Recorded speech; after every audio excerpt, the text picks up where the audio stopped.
Welcome back to The Price of Business. I am your host, Kevin Price, and delighted to be with you. It's already last segment, and it's just flown by this evening, and delighted to have the opportunity to talk a little bit about marketing with a self-published author. It's always kind of fun. Linda Duke, welcome to the program. Thank you so much, Kevin. Hey, real quickly, kind of tell us a little bit about yourself and your book. Well, I am based in Northern California near the wine country, and my company is Duke Marketing, and we specialize in working with multi-unit and multi-location companies, which lends itself to restaurant chains.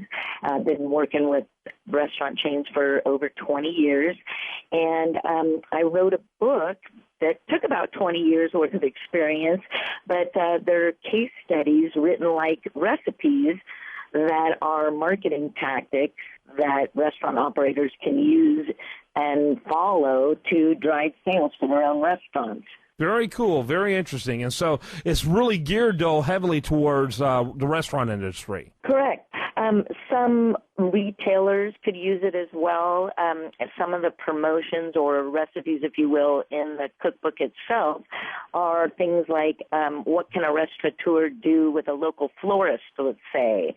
So for Valentine's Day, maybe you do a trade for restaurant gift cards for some red long stem roses, and you give those to your guests, and the florist uses gift cards to give to their best customers.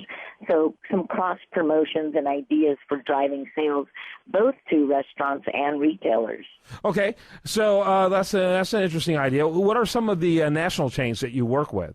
We work with Rita's Italian Ice, getting ready to open one of their stores in Austin, Texas this week. They have about 500 water ice treat stores. We work with Furr's Fresh Buffet based in Dallas, Texas. And we work with, I'm trying to think of all the brands you would know. You're in Texas, right? Right, Mooyah Burgers we've worked with there. And so quite a few different restaurant chains. I also teach restaurant operators and multi-unit operators how to get out and do sales. It's interesting in our current economy how a lot of restaurant operators or entrepreneurs wait for customers to come through the door.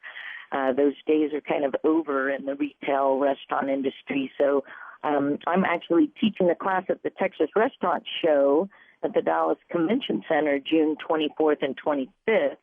And what people come to learn, and they actually look at my book and buy my book as well, is how to drive sales. You know, a lot of entrepreneurs have bought franchises, and they think that, you know, I own a brand, I'm going to just have customers flow through the door.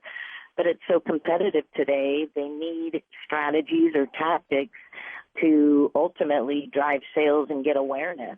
Yeah, I think restaurants, people who go into the restaurant industry must be, and I don't mean this to be rude, but I'm just basing this on what I see in terms of the numbers of failures for restaurants. They got to be among the most naive people when it comes to the whole area of marketing, of going into any business. And I think it's because there's an emotional attachment between them and their product that they think, how in the world can this product fail when it's so good? I think it's ultimately, no restaurant operator gets into the business because they can't wait to run some ads. Right. They ultimately get into the business because they love their product, or someone told them, it's the greatest hot dog or burger they've ever tasted in the world. And, it used to be okay. I mean, we didn't have as much competition. You used to be able to flip over your now open sign and, life was good. It's just that there's so many different brands now, so much competition that really the top, operators, those that know how to watch their bottom line and drive sales are the ones that are going to survive this economy. Yeah. Yeah, absolutely. And it's funny how in this kind of economy, when people should be more and more aggressive about their advertising and marketing, they actually pull back because of fear. It's true. I made a cardboard sign that looked like, a transient standing on the freeway.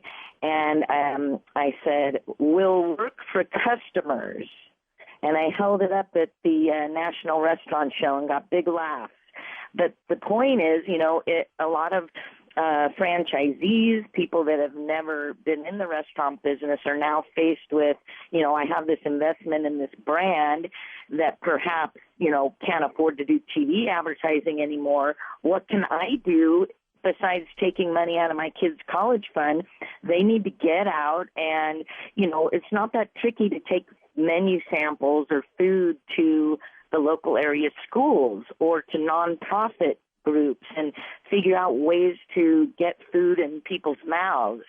And that's what really we try and teach them is, how do you target area schools, or how do you partner with car washes or florists, and how do you get your food in people's mouths so they pick you when they do go eat? Yeah, no question about it. Interesting conversation. Where can I get more information about you and your book? My website's dukemarketing.com, and we have our cookbook at marketing-cookbook.com, and we also have Restaurant Marketing Mag, mag.com, and lsmu.com, Local Store Marketing University. All right, let's make it simple. Give them one last website to hear before you go. They're not going to look at all of those, I'm pretty sure. So what's the easiest one of that group for them to find? DukeMarketing.com, DukeMarketing.com. Thanks so much for being with us.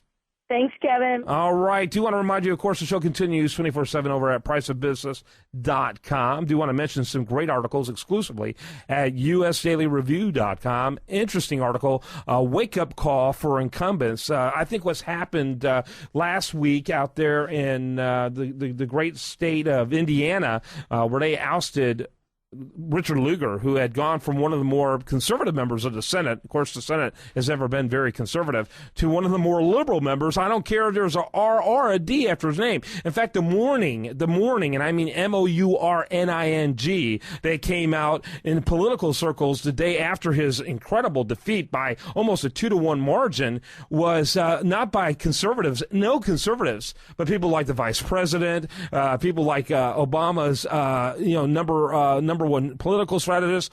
The morning was like, the era of bipartisanship has officially come to the end. They're going to elect nothing but Neanderthals in the Republican side, blah, blah, blah, blah. Well, guess what?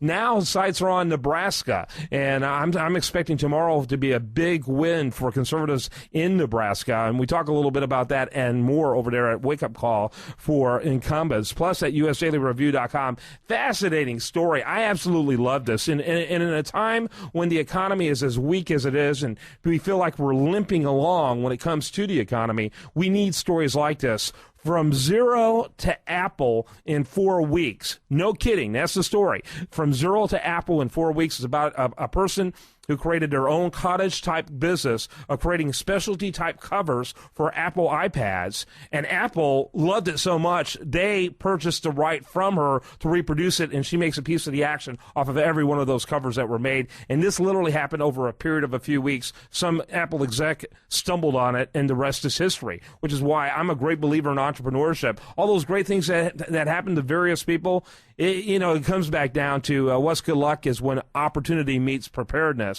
And that's when those two can, collide, and it makes great things happening. Also, I think, I'd love to get your feedback, in fact, over at US Daily Review. Last week, there was this weird battle going on between Time Magazine and Newsweek Magazine, and who could create the most inappropriate cover. And so Time Magazine had a cover of this woman, and in her late 20s, attractive woman, no question about it, breastfeeding her 4-year-old son. And it looks weird. I mean, the thing literally looks weird. And, he literally tells her he wants to be breastfed. And I could go so far with jokes on that, it's not even funny. So anyway, it's terrible. I mean, it's really strange when you look at it. And you look at it and you know that the primary purpose for this is shock value. You know what the idea is behind it. Well, not to be outdone in the shock value department, Newsweek has a cover of Barack Obama looking angelic with a multicolored rainbow halo over his head, and it says, "First Gay President." And I mean, what is this? What in the world is going on there? So anyway, I guess I'm going to add to the shock value debate. Both covers are at usdailyreview.com. Look there for the Time versus Newsweek during the featured story.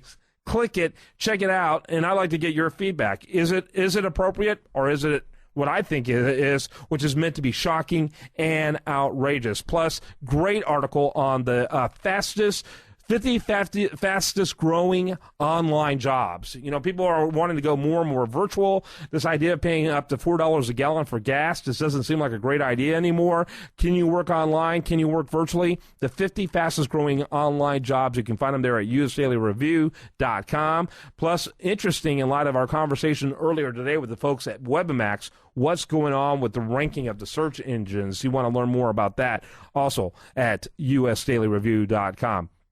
While you're there, we really want to encourage you to like us on Facebook and follow us on Twitter at usdailyreview.com. It's really important that you do that. That's a great way. If you're tired of the so-called mainstream media and you want to get an independent voice out there that can resonate with others and really counter to mainstream media, you need to support independent media like this. All right, I hope you have a fantastic evening. I hope you also check us out over at priceofbusiness.com.